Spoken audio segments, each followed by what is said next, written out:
एकता. आजच्या विषयाचं नाव आहे एकता. बघा, ही काडी माझ्या हातात घेतली. ही अगपेटीची काडी आहे.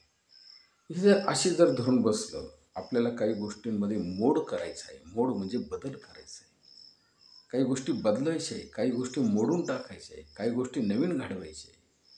मग त्या ठिकाणी तुम्ही दोघं एकत्र आले. हा अंगठा आणि हा बोट. तसा मग हा कोण असेल तो एक भाऊ किंवा दुसरं कोणी मित्र ते एकत्र आले. याला मोड करायचा आहे, बदल करायचे आहे. पण हे काही मोडल्या जात नाही, बदल होत नाही.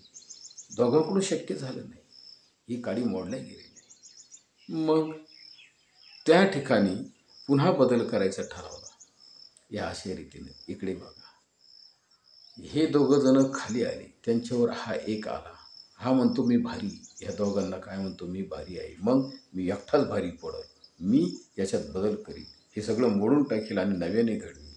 तो घडवायला गेला. तो बदल करायला जातो. ह्या दोघांच्या वर तो वर चढवतो. तरी त्याच्याकडून तो बदल होत नाही. बघा, मोड काही मिळत नाही. पण ज्या टायमाला त्याला ते बाकीचे दोघं जण सांगतात, अरे ऐक आमचं, आम्ही काय सांगतो ते, तू मोठेपणा घे पण आमची मदत घे, त्याच्याशिवाय बदल होणार नाही. मग त्या टायमाला काय होतं, हे बघा, हे स्वरूप तयार होतं. हे स्वरूप कसं तयार होतं, इकडे बघा. मग हा जेव्हा लहान होऊन लहानपणा देगा द्यावा म्हणतो, लहान होऊन वागतो, मग हे दोघं जण वरून तो बदल करायसाठी ते तत्परतेने हजर होतात.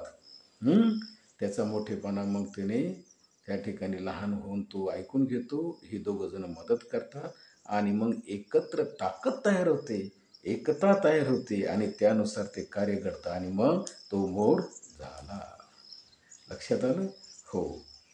तर मित्रत्व कसं असावं, बदल कसा घडवायचा, काय मोडायचं आणि काय घडवायचं, सहकार्य आणि ते अपेक्षा आणि एकता आणि बंधुभाव आणि अखंडता, हे स्वरूप तयार करायसाठी कोणत्याही गोष्टीला सूत्र असतं, गुणसूत्र असतं.